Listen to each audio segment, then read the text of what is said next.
اے میرے پیارے آقا صلی اللہ تعالی وسلم کے دیوانوں، آپ غور کیجئے تو پتہ چلے گا گناہ کی ابتدا حضرت آدم علیہ السلام کے زمانے سے ہے۔ آپ قربان جائیں، حدیث کا مطالعہ کریں تو پتہ چلے گا توبہ کا وجود گناہوں سے بہت پہلے ہے۔ حدیث شریف میں ہے، اللہ تبارک و تعالیٰ کے محبوب سرور کائنات صلی اللہ علیہ وسلم ارشاد فرماتے ہیں کہ آدم علیہ السلام کی پیدائش سے بہت پہلے عرش کے اوپر یہ آیت لکھی ہوئی تھی، انی لغفاری لمن تاب وآمن وعمل صالحا ثم اہتدی، یعنی میں بخشنے والا ہوں تو توبہ کر، یعنی میں بخشنے والا ہوں جو توبہ کرے اور ایمان لائے، اچھے کام کرے، اچھی راہ چلے۔ تو معلوم ہوا اللہ تبارک و تعالیٰ بندوں پر بہت زیادہ مہربان ہے۔ اللہ تبارک و تعالیٰ نے اپنے فضل و کرم سے گناہ سے پہلے توبہ کو پیدا کیا، تاکہ انسان اگر گناہ میں مبتلا ہو جائے تو توبہ استغفار کر کے مجھ سے معافی مانگ کر گناہوں کی مغفرت کرا سکتا ہے۔ اللہ تبارک و تعالیٰ اپنے بندوں پر بہت مہربان ہے، لیکن ہم گناہوں پر کرتے جاتے ہیں، لیکن اللہ تبارک و تعالیٰ سے معافی نہیں مانگ رہے ہیں، اپنے گناہوں پر دلیر ہوتے جا رہے ہیں۔ ہمیں اپنے گناہوں کا غم نہیں، لیکن اللہ تبارک و تعالیٰ کہتا ہے کہ اے بندو مجھ سے معافی مانگو۔ چاہتا اللہ تعالیٰ کہ میرے بندے مجھ سے معافی مانگے اور میں اسے بخش دوں۔ اللہ تعالیٰ توبہ کرنے والوں سے بہت خوش ہوتا ہے۔ روایت میں آیا کہ اللہ تبارک و تعالیٰ توبہ کرنے والوں سے خوش ہوتا ہے جیسا کہ کوئی مسافر کسی سواری سے بیابان میں سفر کر رہا ہو اور اس سواری رو کر آرام کرنے لگا اور اس کی سواری غائب ہو گئی، پھر تھوڑی دیر بعد اس کی سواری مل گئی تو مسافر کتنا خوش ہوتا ہے، آپ خود تصور کریں۔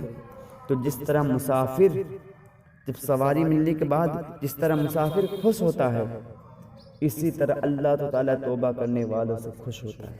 سرکار مدینہ صلی اللہ تعالی وسلم ارشاد فرماتے ہیں، الطیب حبیب اللہ، اللہ تعالیٰ اپنے پیارے حبیب سے فرماتا ہے، اے محبوب، اے میرے پیارے حبیب، تمہاری امت کے متقیوں کو ڈراؤ اور گنہگاروں کو خوشخبری کر دو، کیونکہ اگر میں تمہاری امت کے متقیوں سے حساب لینے لگوں تو میری دی ہوئی نعمتوں کا حساب نہ دے سکیں گے، اس لیے میرے انصاف سے جہنم میں چلا جائے گا، مگر میں اپنی رحمت سے اسے جنت میں بھیج دوں گا۔ اعلیٰ حضرت فاضل بریلوی رحمۃ اللہ علیہ گویا یوں ارشاد فرماتے ہیں، کیا ہی ذوق افزا شفاعت ہے تمہاری، واہ واہ قرض لیتی ہے گناہ پرہیزگاری، واہ واہ، کوئی صرف اپنے عمل سے جنت میں نہیں جا سکتا، ہر ایک کو میرے رحمت کی ضرورت ہے۔ ایک اے میرے محبوب، آپ کی امت کے گنہگار اپنے گناہ کی معافی مانگ کر توبہ کرتا ہے تو میں بہت خوش ہوتا ہوں اور اسے بخش دیتا ہوں، بلکہ اس کے گناہوں کو جو ہے نیکیوں میں بدل دیتا ہوں، چونکہ توبہ کرنے والا مجھے بہت پسند ہے۔ اللہ تعالیٰ بتاؤ کتنا بندوں سے جو ہے جانتے ہو 70 ماہ سے زیادہ پیار کرتا ہے، لیکن برادران ملت اسلامیہ توبہ بہت بڑی نعمت ہے۔ بہت توبہ سے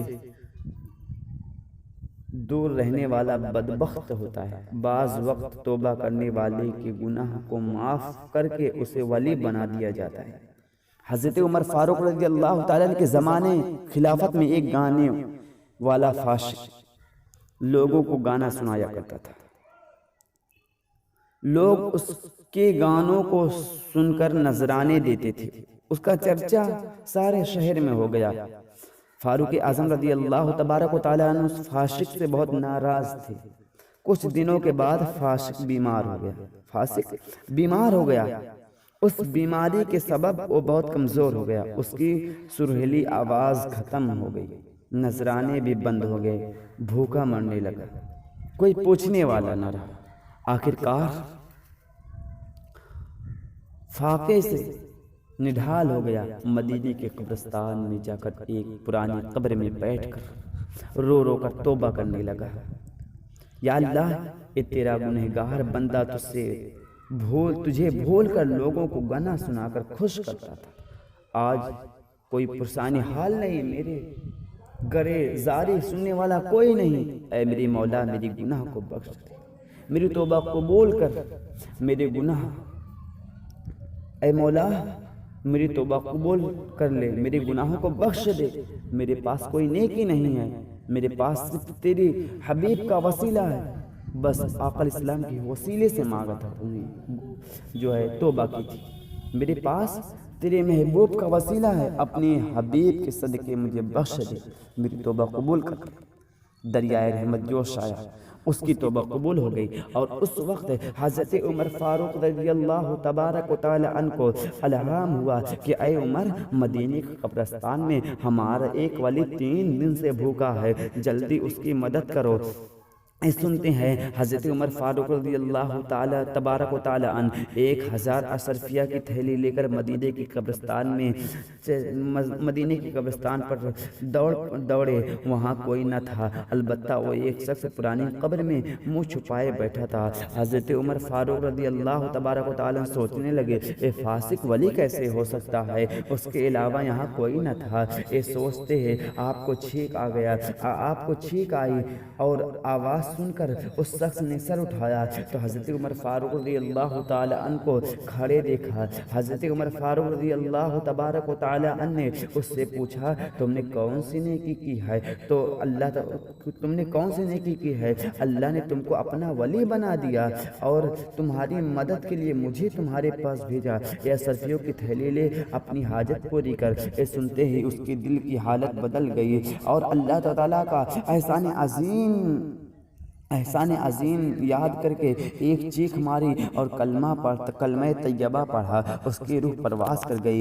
یہ دیکھ کر حضرت عمر فاروق رضی اللہ تعالی عنہ رونے لگے اور اعلان کیا تمام مدینے کے لوگ اللہ کے ولی کے جنازے میں حاضر ہو جائیں، اور اللہ تبارک و